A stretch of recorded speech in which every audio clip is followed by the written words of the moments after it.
just give you a brief overview of our speaker, his biography.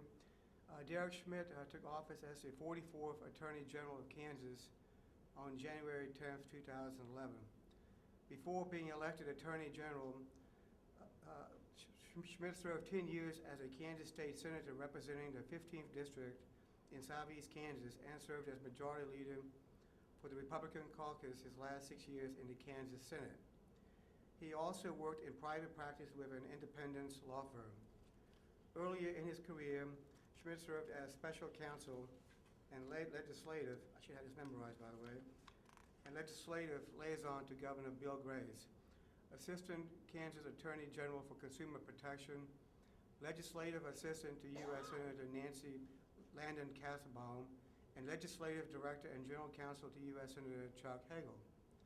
Attorney General Schmidt currently serves as co-chair of both the Consumer Protection Committee and Social Networking Task Force for the National Association of Attorneys General.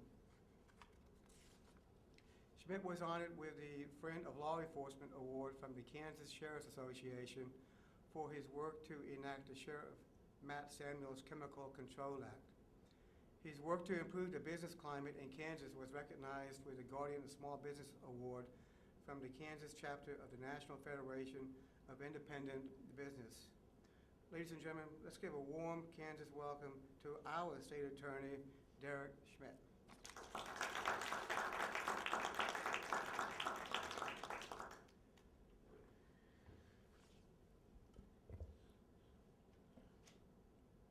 Well, thank you very much for the kind introduction. Thanks for coming out this evening. It's great to see everybody, and I can't tell you how grateful I am for the invitation.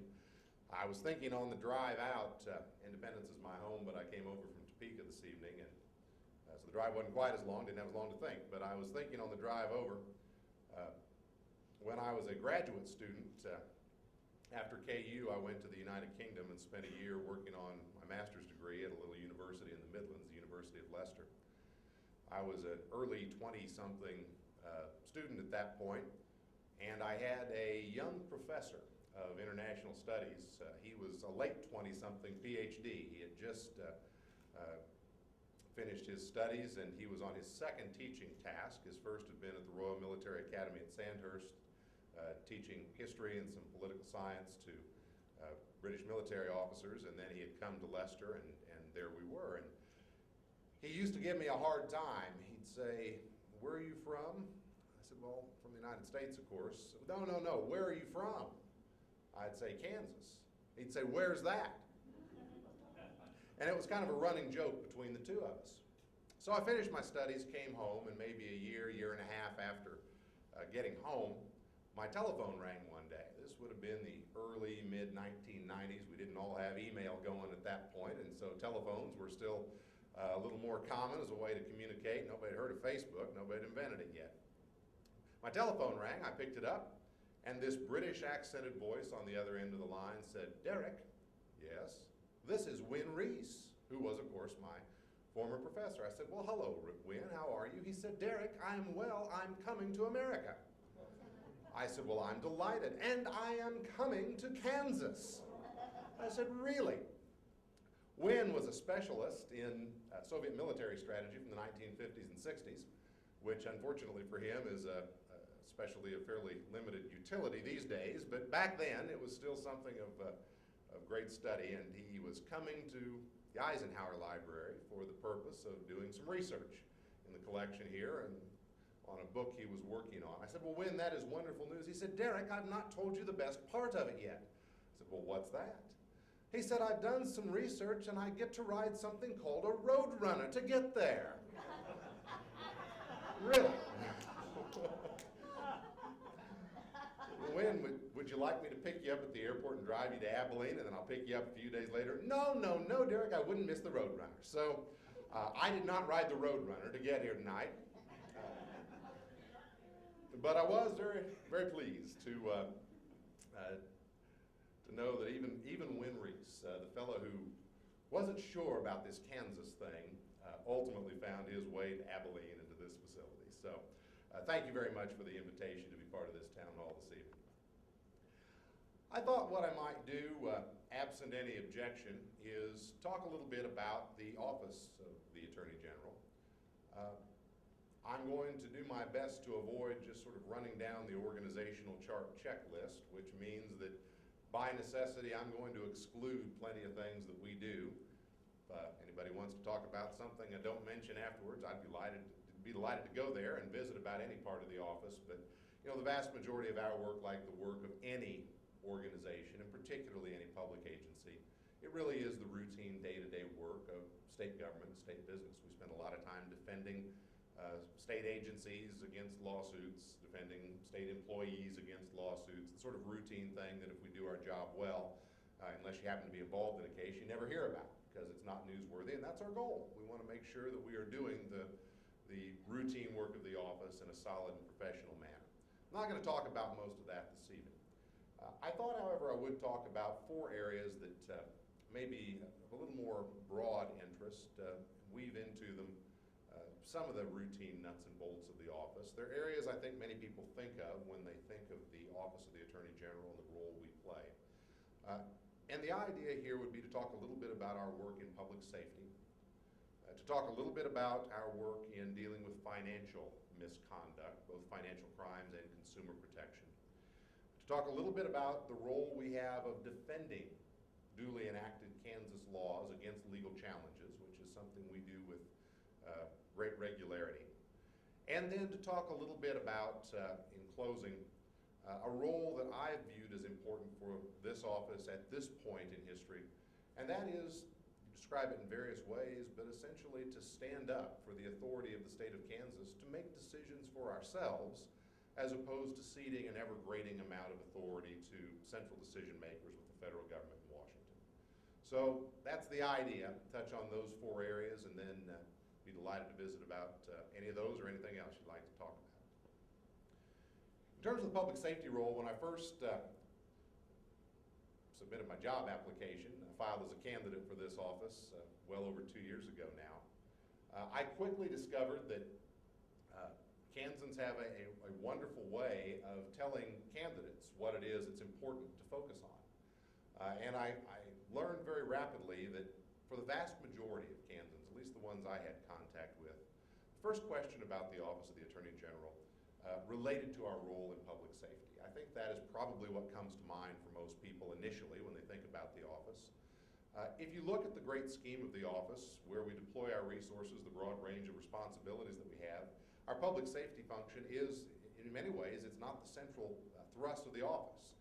We probably spend, I haven't put pencil to it, but I would guess 75 to 80% of the resources, time, and talent of the office are focused on legal tasks other than public safety tasks. But that doesn't change the fact that public safety, obviously, a critical function of state government, a core function of government, and something Kansans think about when they think about the role of the office. So let me say a few words about that. Under Kansas law, the vast majority of criminal prosecutions, criminal investigations, are handled by local officials. It's been that way from the start of our state. It will be that way for the foreseeable future. It's a deliberate choice that Kansans have made, consistent with our general philosophy that government closest to the people is probably the best, at least the best decision-making model that allows people control. And so we've set up a system by which crimes are investigated and wrongdoers are prosecuted that relies principally upon that local decision-making model. It's local police who investigate the vast majority of criminal activity in our state. It's sheriffs, local sheriffs, who investigate the vast majority of criminal activity in our state. It's the county attorney, or maybe the city attorney, city prosecutor, if you have a municipal court, who wind up prosecuting the vast majority of criminal wrongdoing in our state. We play a role which in many ways is that of, you might describe it as the cavalry or the backup or the extra assistance to sort of provide heft, help, resources, expertise as needed in order to buttress that locally structured public safety function. And we take that very seriously. We don't prosecute criminal cases, not because we don't choose to, but because the law doesn't allow it, unless we're asked to come into a county by the county attorney and handle a case. The county attorney is locally elected as the gatekeeper. Now, there are a few exceptions to that, but they are truly the exception and not the rule. It's a little different on the investigation side. Still, the local authorities are the gatekeepers, but the Kansas Bureau of Investigation, our principal state-level criminal investigation agency, which is structured as a division of the Office of the Attorney General. It's actually by far the largest division of the Office of the Attorney General. And it obviously has a much more robust presence around the state, particularly in the non-metropolitan areas, in assisting local law enforcement with investigations. The KBI probably is seen a little more often than our criminal prosecutors are in day-to-day operations of public safety around the state. But we are essentially on call, both at the Bureau side and at the Criminal Litigation Division prosecution side for the AG's office. What that means is a couple of things. First, it means that generally speaking, I mean, there are always exceptions that make the rule, but generally speaking, we are asked to help out far more in our mid-sized and smaller counties than we are in our metropolitan areas. I was in Overland Park at noon today. I had a nice visit with the Johnson County District Attorney, the principal criminal prosecutor in Johnson County. He has more criminal prosecutors on his staff than I have on mine, and he has jurisdiction for one county. We have jurisdiction for 105. That's a pretty good reflection of the priority that I just described to you, that our preference as Kansans is that most of these criminal matters are handled locally. But as a result of that, we rarely get asked to come to Johnson County, Sedgwick County, Shawnee County, Douglas County, Wyandotte County for the purpose of handling criminal prosecutions. Maybe occasionally if there's a conflict of interest or some other reason that we add value. But generally speaking, we don't bring assets to the table that the local prosecutors don't already have in those larger jurisdictions. By contrast, let's pick a county in my neck of the woods. Chautauqua County is a great example. It's right next door to Montgomery County, which is my home. Chautauqua County, a relatively small county, fewer than 5,000 people. A part-time county attorney, no assistant county attorney. Actually, at the moment, the county attorney is also county attorney in Montgomery County, so he's wearing two hats as well as a private practice. A relatively small police department in Sedan. I think they have a marshal in Cedarvale, and a small sheriff's department. They do a terrific job, day in and day out, on the basic public safety work of the community. But we wind up doing a considerable amount of prosecution as well as investigation work in Chautauqua County when they have, for example, a homicide. We are almost always called in to help with that investigation and prosecution. Sex crimes against children, which can be very difficult cases to investigate and prosecute. We are often called in to handle those sorts of things in the smaller jurisdictions. And so we've tried to structure our resources on the criminal side in a way that meets that demand. We want to have value added, not just duplicate what somebody else can do.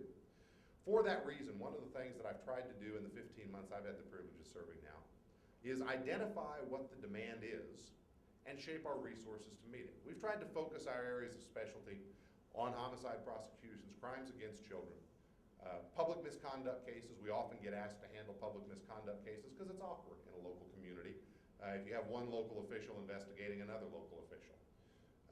And we often get asked to handle large-scale drug prosecutions, particularly in the southern half of the state where we have drug task forces, multi-jurisdictional with the feds and locals as well as us in the southeast and the southwest part of the state. Those are our core areas of competence, and we've focused on those for the last 15 months because we can't be all things to all people.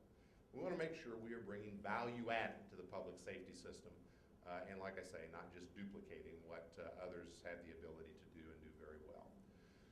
So we focused on that.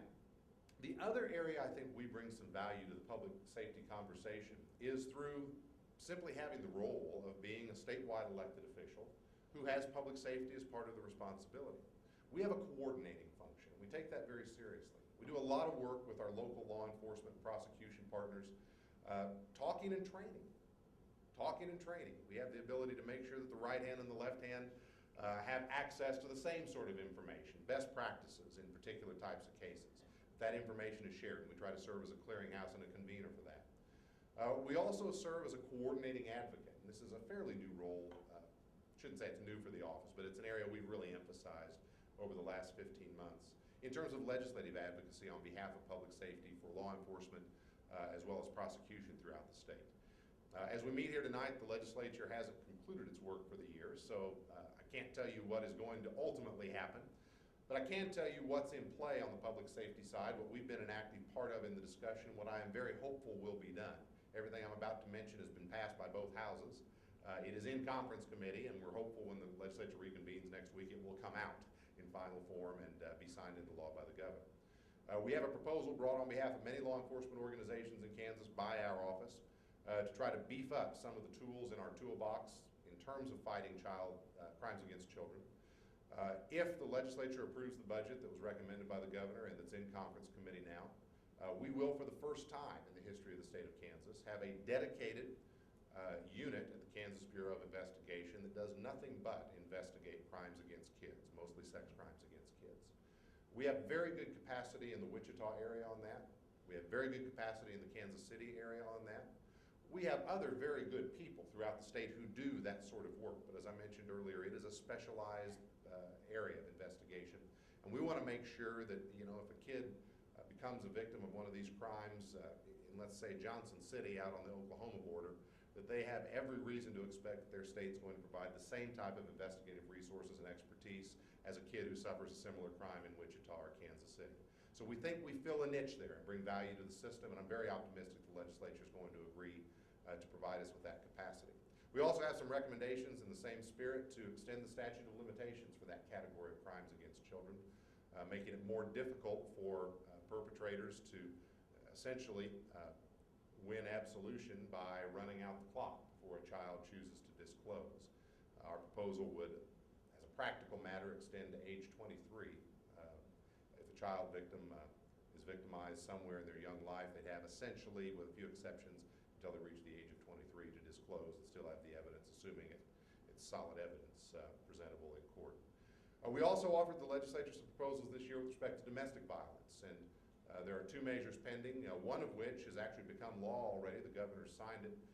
It's something that many folks who work in the anti-domestic violence community have sought in our state for a long time, and we were able to get it done this year. It gives courts the authority, it doesn't mandate them, it gives them the authority to enter no contact orders, you stay away from her, that can last up to the lifetime of the parties involved. That's the difference. Of course, those orders exist now, but they have to be renewed on a regular periodical basis. Many times that'll still be appropriate. But in that case, where it's clear from the facts and in the view of the court that these parties simply need to never come into contact again, we would grant the court the authority to enter that order and therefore avoid the necessity of the victim coming back into court every year or every 2 years on a regular basis, reconfronting the perpetrator in order to get an extension of an order that's already been in place. We think that's a good pro-victim initiative, and we're very pleased when the governor agreed to sign it into law. And the last thing I want to mention on the public safety side, this is perhaps a little more on the headline-grabbing side, but we are engaged now in I think a very healthy national conversation about our overall response, Kansas being a part of that, to human trafficking, an ages-old crime that's sort of gotten new life with a little more focus on it. There's nothing new about the notion of people profiting from basically selling either the bodies or the labor of another, but nonetheless, it's an area with a lot of focus now, and we want to take advantage of that to make sure that we have Kansas as well positioned as we can. It's a problem we certainly have here in Kansas, and it's not limited to our metro areas, although it may be perhaps more noticed in some of the metro communities. On the state side, we work very closely with our federal partners who have a broader jurisdictional reach than we do.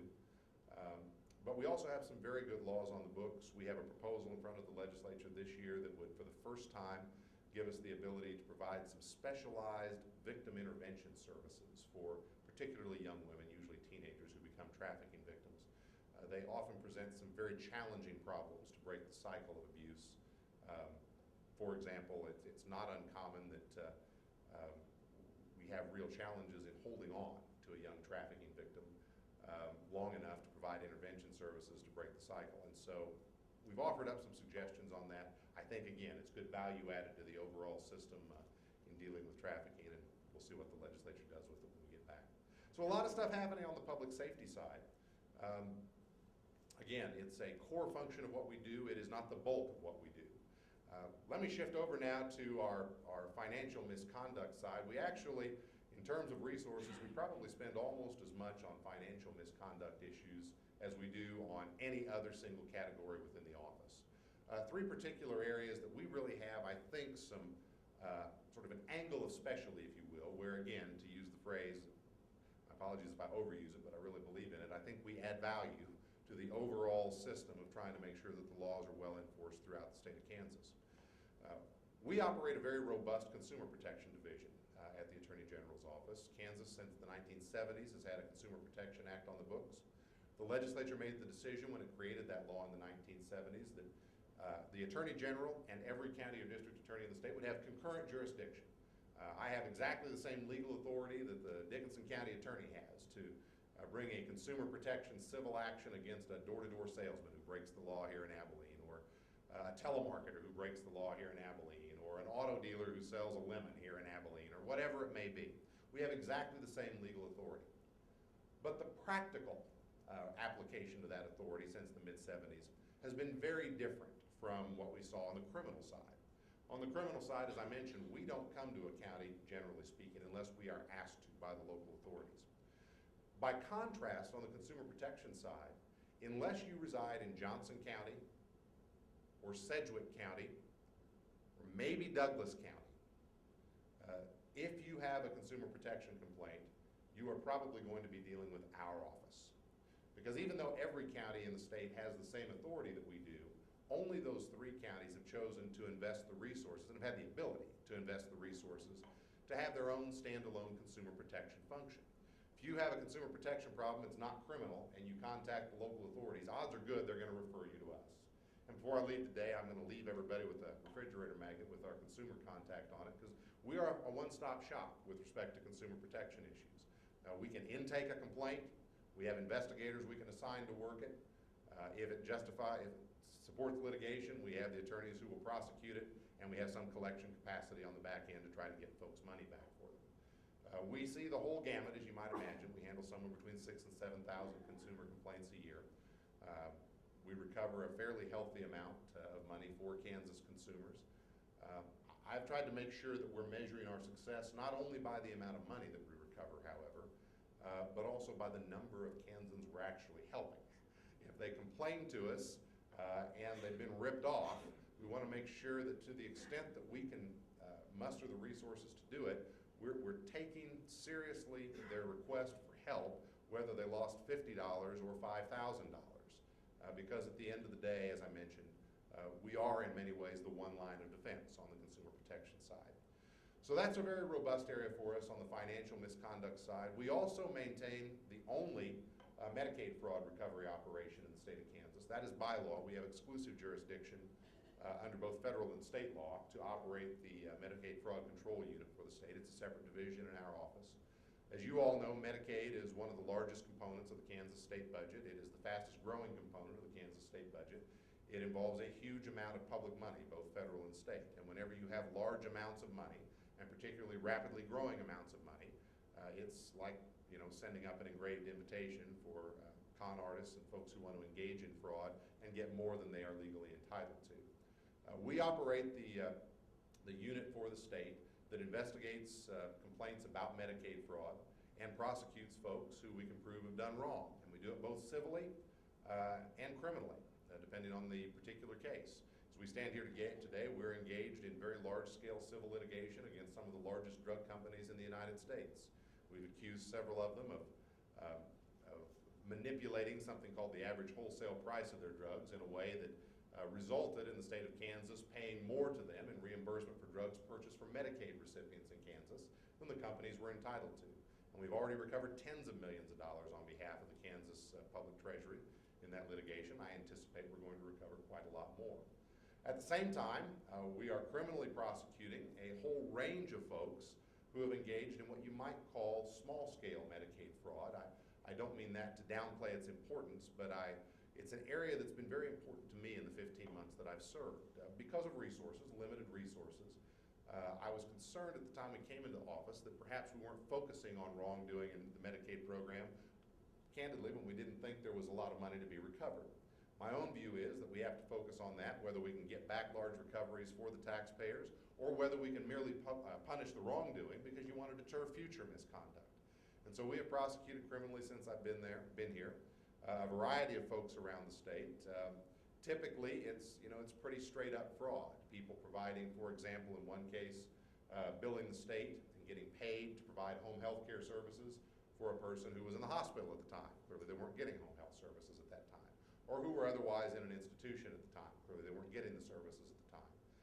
We've made a point of doing that, and we will continue to make a point of doing that. I had a case in Leavenworth County not too long ago. It was a woman who committed a similar type of Medicaid fraud. It was a very small dollar amount in the great scheme of things. I think the loss was about $1,000 to the Medicaid program. The woman left. She was in another state. I think it was Texas, if I remember correctly. We found her down there. Law enforcement arrested her, and I was asked by our folks if we were going to extradite her. And the reason they wanted to know is it was probably going to cost us more to extradite her to bring her back here and try her than $1,000 lost. I said, you bet we're going to extradite her. We're going to bring her back. We're going to put her in front of a judge and a jury unless she pleads guilty, and we are going to try her. Because we don't want to send the message that if you just don't steal very much from Kansas taxpayers, and if you can get out of the state fast, then it's okay and we're not going to notice. So we've tried to take a fairly consistent line on that, and we will continue to do so. The third and final thing I want to mention on the public financial misconduct side, the legislature about 5 years ago now enacted a new statute for Kansas. It hasn't gotten a lot of attention. It's called the False Claims Act, and it grants exclusive authority to the Office of the Attorney General to enforce it. No other locals don't have the authority to enforce it. We do for both the state and local governments. I think it's going to be a growth area for us, sadly, but I would anticipate that in the coming years it will be an area we really grow into a robust capacity like we have consumer protection now. Basically, the idea is if you are a person, a business, whatever it is, and you submit a false claim for payment to a government entity in Kansas, tell them you got to pay us money you're not entitled to, and you know it. I mean, it's intended to be false. Not only can we go after you criminally for fraud, which we would have done anyway, but we also have the authority now to go after you civilly to make sure we get the money back. And that's, at the end of the day, it's a useful tool to police public treasuries. We just entered into a settlement. It wasn't enormous, but I think it was a good one for us early in the history of this new law with a company out of New York, it was upstate as I recall, that had come to Kansas and was selling a variety of water-related products to municipalities around the state, and then billing them for products that they didn't buy, and a few municipalities allowed some of the bills to slip through, and they got paid. They weren't very big. They were a few $100s each, but we were able to recover, I think it was around $15,000 for the state's taxpayers, sent money back to, I think it was 13 communities around the state, and perhaps more importantly, made the point to folks that we're serious. If you're not entitled to public money and we find out about it, we're going to go get it back if we have the ability to do so. So financial misconduct, a fairly large area for us, and one we spend a lot of time on. We just mentioned the last two areas. They'll go a lot quicker because I think they're a little more intuitive. The last two areas are ones that you tend to see in the papers a lot more. One of the things you will see, you won't find it written down in my job description anywhere, but it is a core function of what we do, is provide a legal defense for the laws of the state of Kansas when somebody challenges them. I mean, part of my job is to make sure that once the Kansas citizens have spoken, if you will, through their elected representatives and said, this is what we want the law in Kansas to be, that if somebody challenges that in court, our job is to defend it, give it the best defense we can, unless and until a court tells us that that law is not to be enforced anymore. It's, again, a value added we bring to the system because with a few exceptions, there isn't anybody else in a position to do that on behalf of Kansas law. And we do it a lot. And we do it a lot on laws that you, unless you happen to be involved or interested in the particular subject, you're not going to hear about. They're not headline grabbers. Within the last 2 weeks, we have successfully defended a provision in the Kansas Earned Income Tax Credit statute against a challenge in federal bankruptcy court where some folks wanted a provision of our statute thrown out. We convinced a federal bankruptcy judge that there was no legal basis to throw it out, and that Kansas statute is now upheld. We convinced a judge in, actually that's not true, we didn't convince the district court judge in Topeka, but we did just last week convince the Kansas Supreme Court, contrary to the district judge's decision, that a fairly narrow provision of the statewide smoking ban law that the legislature enacted, one that relates to certain private club exceptions, was constitutional the way it was written. The legislature meant what it said. They had the authority to make the law that way, and if folks don't like it, they're welcome to go back to the legislature and try to convince them to change the law, but they are not welcome to just ignore the law because it is on the books and it's enforceable. The Supreme Court agreed with us, and that provision was upheld last week. And then we had another provision that was just upheld this past Thursday. We have the call before you dig law in Kansas, the One Call Act that you're supposed to call, make sure you're not digging into utility lines or whatever it may be. There were amendments to that act in 2000 that made it broader, covered water lines and did some other things. And Some folks that didn't like those amendments filed suit, arguing for a variety of reasons I won't bore you with, that the statute as expanded was unconstitutional. We defended the statute, and the Kansas court agreed with us, Supreme Court agreed with us just last Thursday. The statute's going to stand as written. If folks don't like it, they're welcome to go back to the legislature, but they're not going to succeed in getting it knocked down in court. So we do this day in and day out. It's part of the job. Now sometimes, even though we do this day in and day out, we do it on issues that draw a lot of public attention because they're controversial or emotional or whatever it may be. Our role doesn't change. We're defending the statute as written, but we tend to get a lot more attention on the higher profile cases. You may have read in the papers that we're engaged in defending against legal challenges to, I think it's now 3, in fact I know it's now 3, separate legal challenges to laws enacted by the legislature back in 2011, all of which in some manner or another relate to the regulation of abortion services in Kansas. The legislature decided that it should be the law in Kansas that we have a licensing regime for clinics that provide those services. Folks that don't like the law have challenged it in court. Our job is to defend it, and we are doing that. The legislature made the decision on the distribution of certain federal money, Title X monies that relate to family planning services, that those should be prioritized in a certain way. Folks that object to the legislature's decision have filed suit, challenging the law. We're defending the law in the same manner we defend others. Similarly, there's a provision the legislature enacted the same year that relates to insurance policies, making clear that health insurance policies may not include certain coverages, such as abortion coverages, but those have to be sold as a rider. If you don't like the policy, our view is go to the legislature and convince them to change it, but we don't think that the law is infirm in any legal sense, and so we're defending it, which is the role that we have. Likewise, on the school finance litigation, it's gotten a lot of attention over the years. It's going to heat up again because we're scheduled for the next trial on the 4th of June if nothing changes, so it'll be back in the headlines. And even though it's a big, important, expensive, and emotional issue, at the end of the day, our role is the same as it is for everything else I just described. The legislature's enacted a law that says this is how we're going to fund our public schools. Folks who disagree with that have filed a lawsuit saying, we don't think so, judge, strike down the law. And our job is to defend the act of the legislature so long as it's, unless and until it's struck down by a court, it is the law of the state of Kansas. So we try to approach these in a fairly even-handed manner. It's not always, I think, apparent from the tone of the discussion, but that's the way we try to approach it. Final thing I wanted to talk about is perhaps the most headline-grabbing, if you will, of the 4 subjects that I had to mention. It's in many ways the flip side of defending Kansas law, although actually it's one and the same.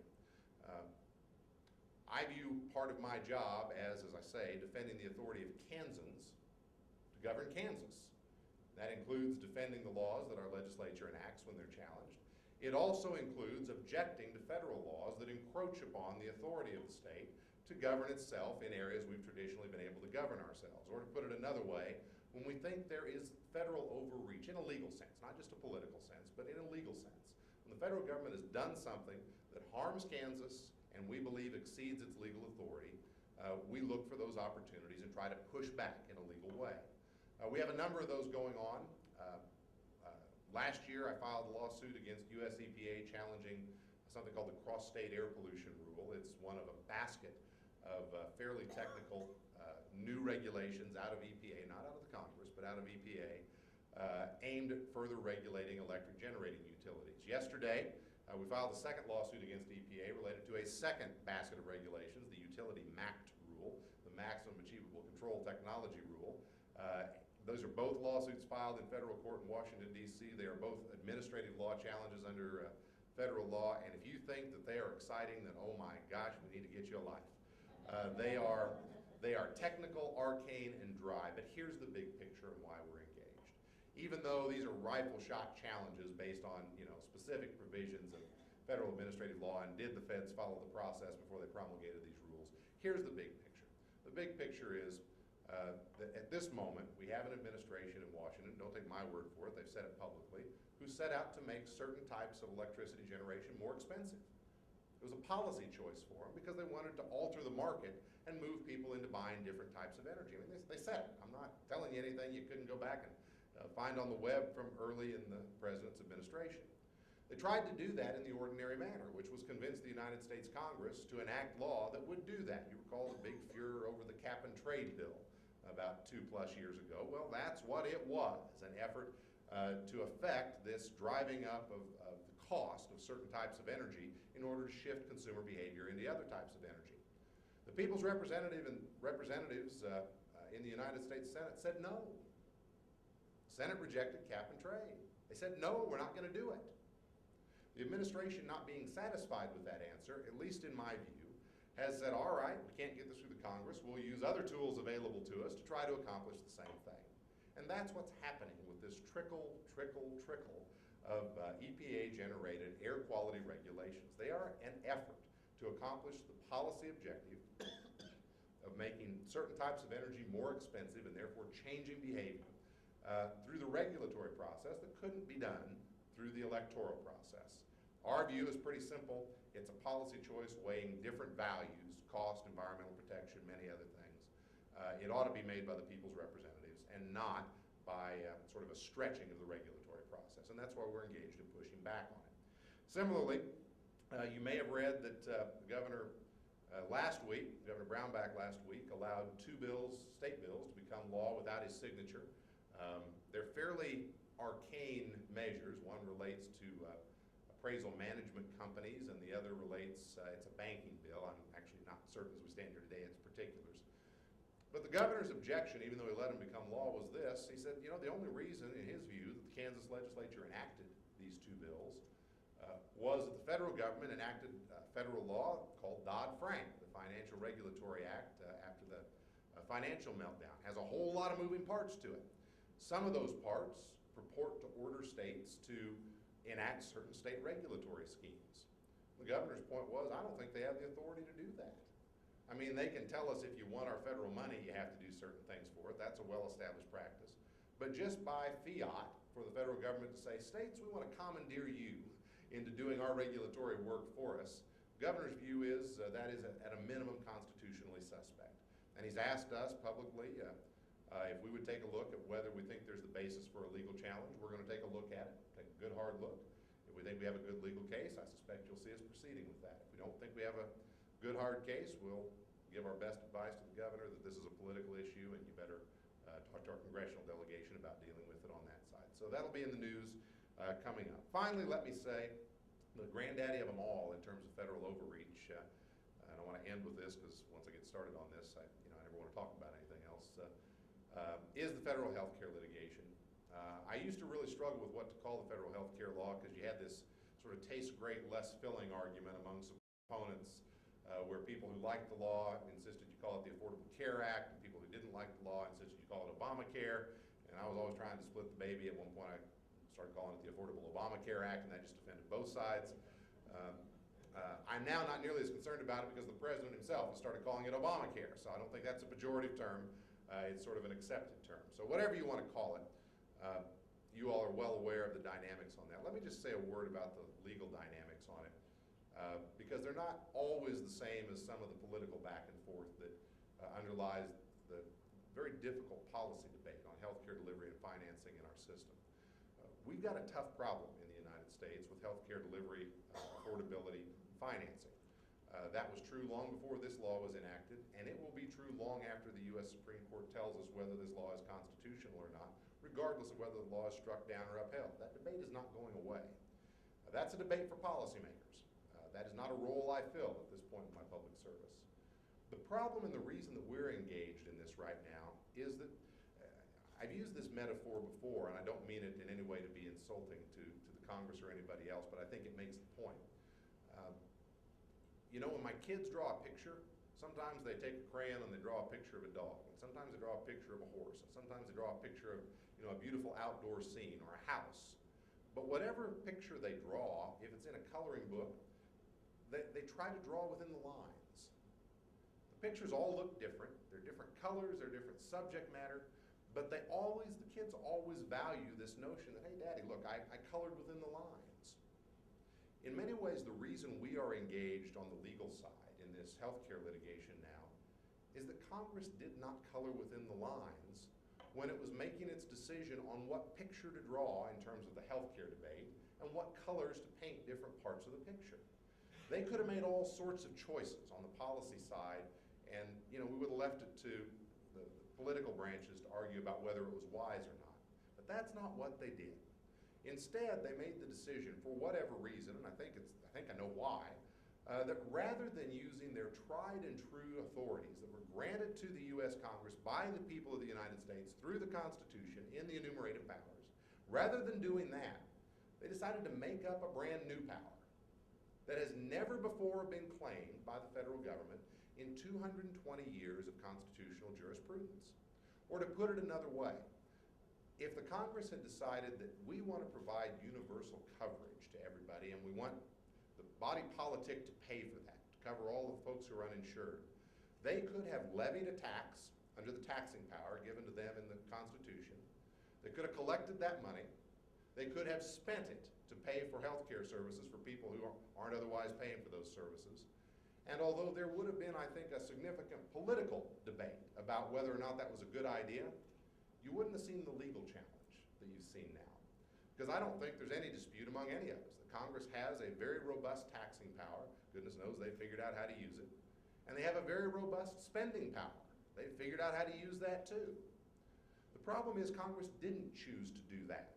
And I think the reason they didn't choose to do that is they knew it was going to be exceptionally unpopular, and they weren't willing to take the political hit for it. So instead, they tried something very different and novel. They decided that maybe folks won't figure out that we're reaching into their pocketbooks to pay for somebody else's coverage if we don't do it directly. If instead of taxing them, collecting the money, and respending it in the traditional manner, if we just tell everybody, we are going to command you to go out, use your own money, don't pass it through the government, buy your own health insurance policy, give it to the health insurance companies who will then create these big pools, and then we'll order the companies to use the surplus of money they'll collect in that manner to go out and provide additional coverage for folks in the manner that we've described. Brilliant idea. Maybe folks won't notice. Well, of course they did. But even beyond that, that power of Congress that they have now claimed to, by simple fiat, order every American who is resident in this country to go out in the marketplace, spend their own money, and purchase a product simply because Congress said you have to do it, is novel. It's never been done before in the history of the United States. The closest example we've been able to find was the Militia Act of 1792. In 1792, the United States Congress decided that every able-bodied American male needed to go out and buy a gun, might have been a musket at that point, I don't know, in order to provide for the defense of the country. And they passed a law. Said if you are a male of a certain age, you have to go out, use your own money, and buy a gun. The difference between that example, which is the only other one we've been able to find, and the current example is that the people of the United States, through the United States Constitution, gave the federal government express authority to raise and support armies. It is one of the enumerated powers. So the people gave the federal government the power to order people to raise an army, if you will, to arm themselves. And Congress exercised that power in that manner in 1792. Nowhere in our Constitution will you find the express authority for the Congress to raise money for health care. To the contrary, the Congress has to rely on its general authorities, its taxing power, which they could have done but they chose not to, its spending power, which they could have done but they chose not to, or their commerce power, which is what they've fallen back on. This general power that's given in Article 1, Section 8 to the Congress to regulate interstate commerce, commerce among the several states, the Indian tribes, or foreign nations. That's what it says.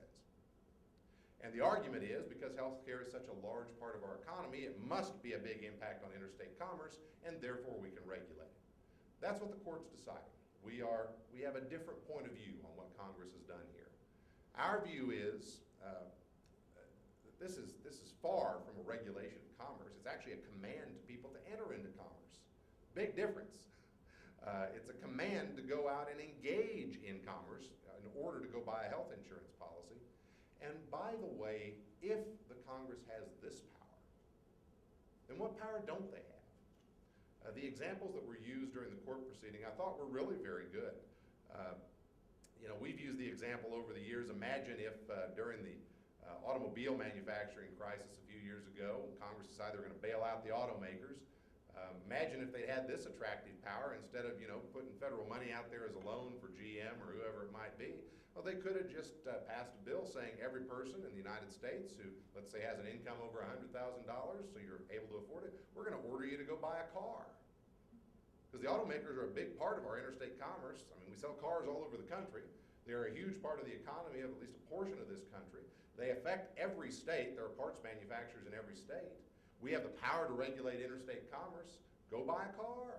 We've got to bail out the automakers. Now, that's perhaps a little bit of an extreme example. The federal government likes to argue on the other hand, well, this is different. This is different. Cars are discretionary. We all are going to need health care at some point. So this market is different. The healthcare market is not the automobile market. It is unique, and that's why we can justify regulating it, but not others. There's a limiting principle.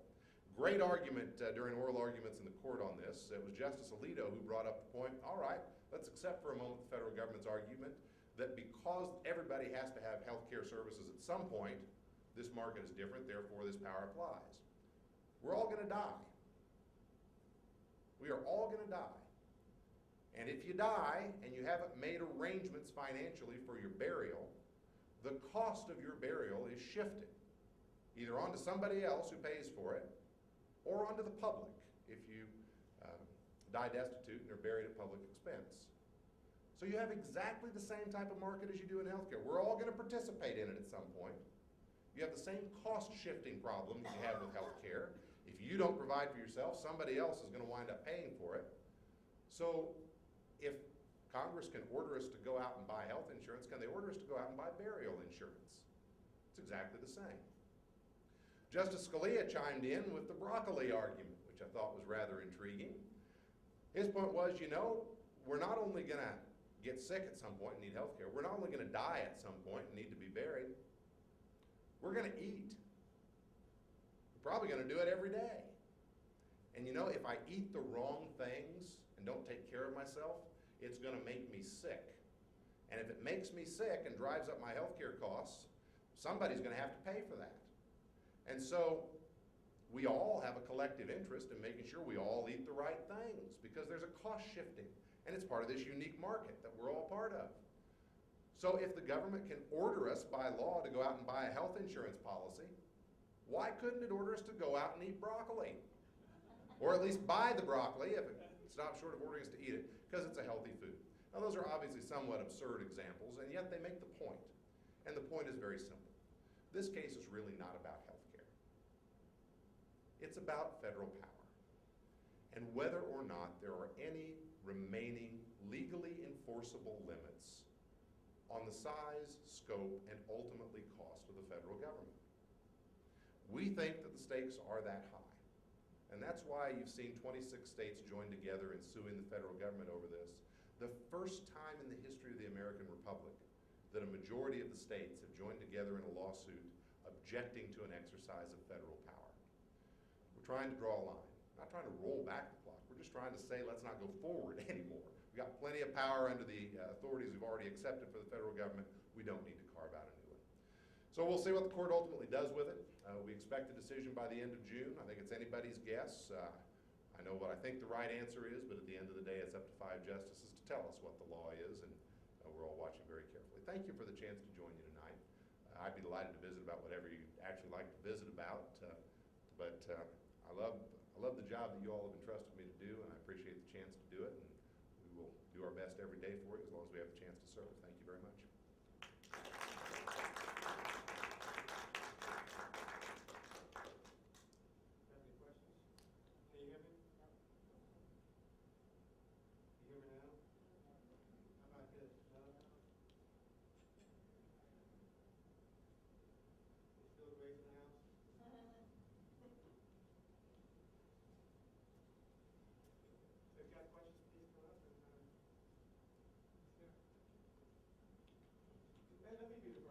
Sure.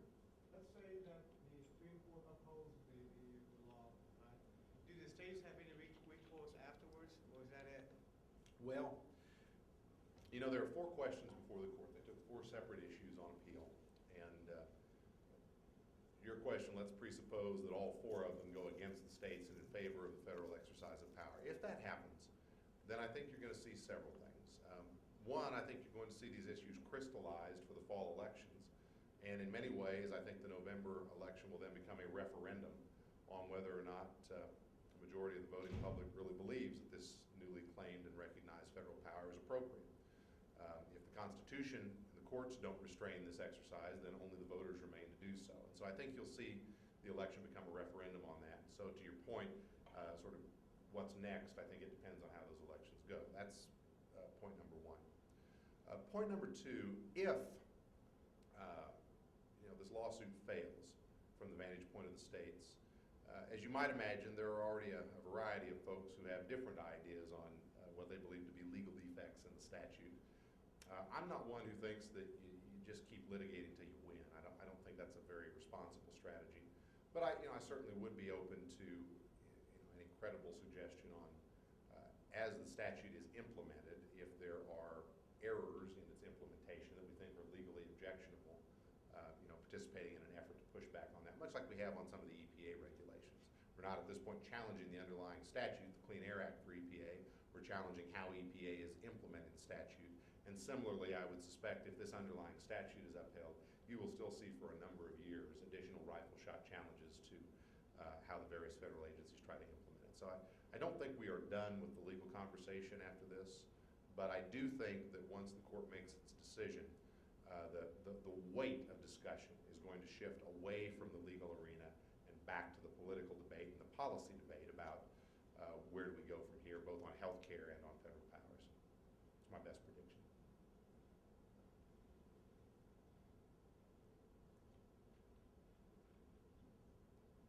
Any additional questions for the speaker?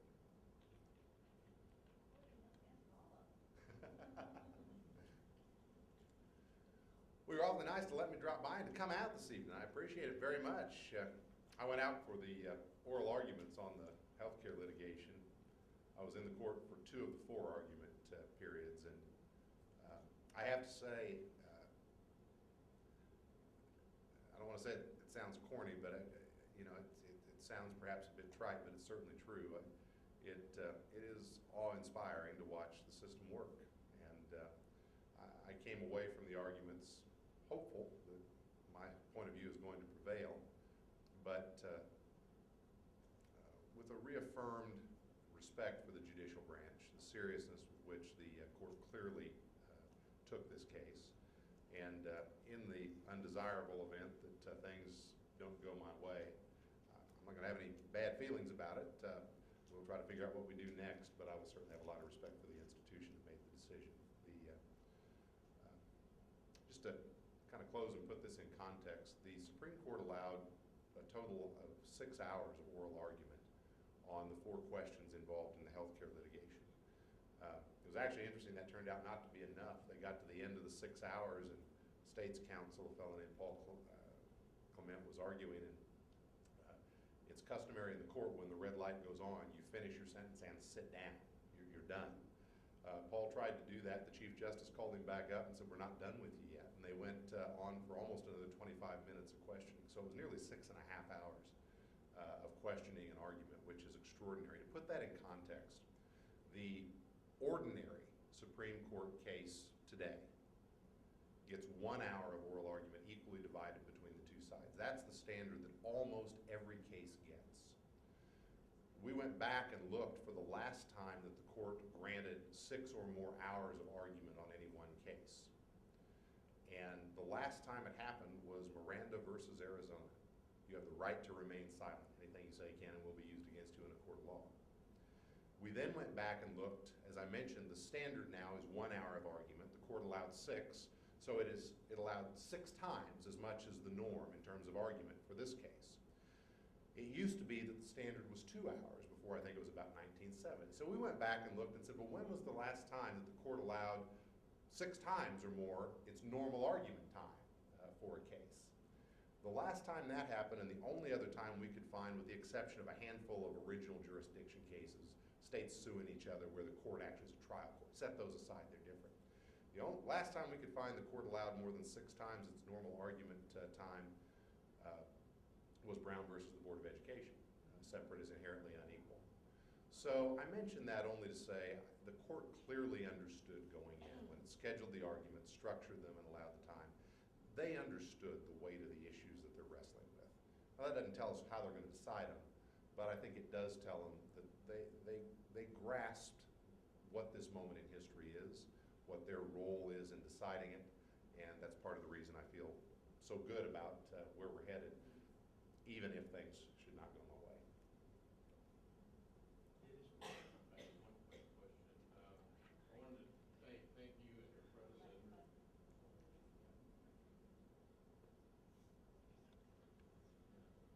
Dave Bergmeyer, the editor and publisher of the Abilene Reflector Chronicle. I wanted to thank you and your predecessors for your defense of the Kansas Open Meetings Act. But I did want to ask what the status is, the one about the legislatures and Brownback on their dinners they had back in January. And I know as a former state lawmaker, it had to leave you a little bit uneasy yourself, and yet you're there to defend, I assume, the legislators and things like that. But I just kind of wanted to know kind of what your personal thoughts were, and I'm sure it is awkward.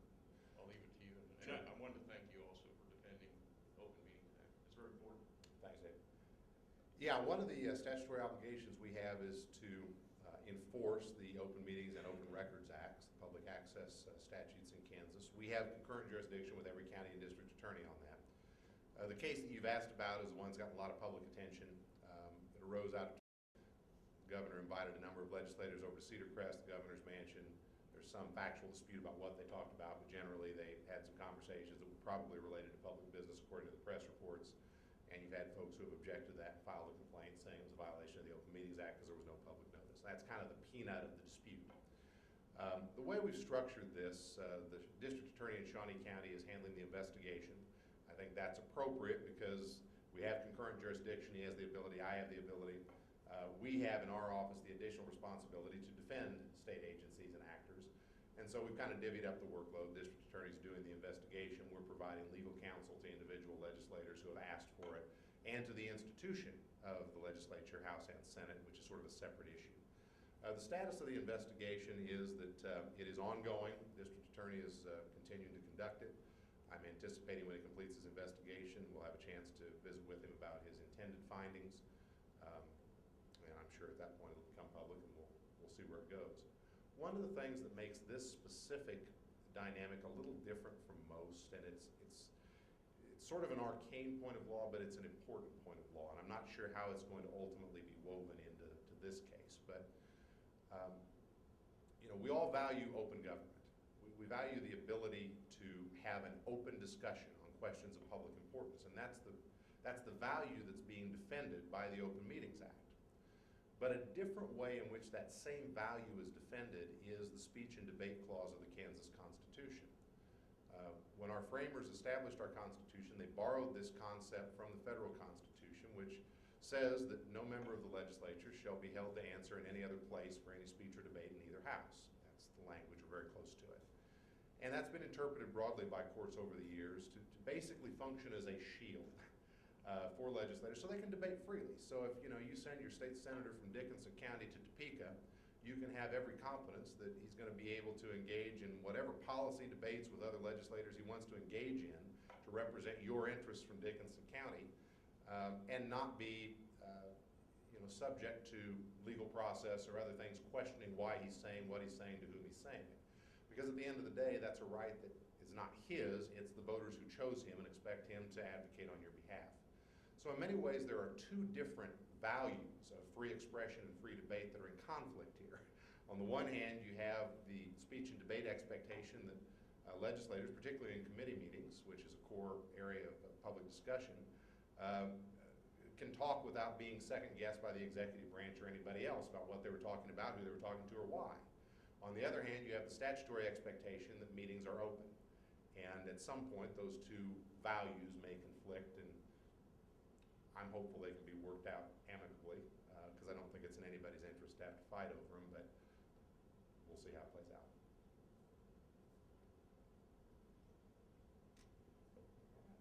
Any additional questions? Well, thank you all very much. Appreciate it. Oh, wait, I'm sorry, yeah.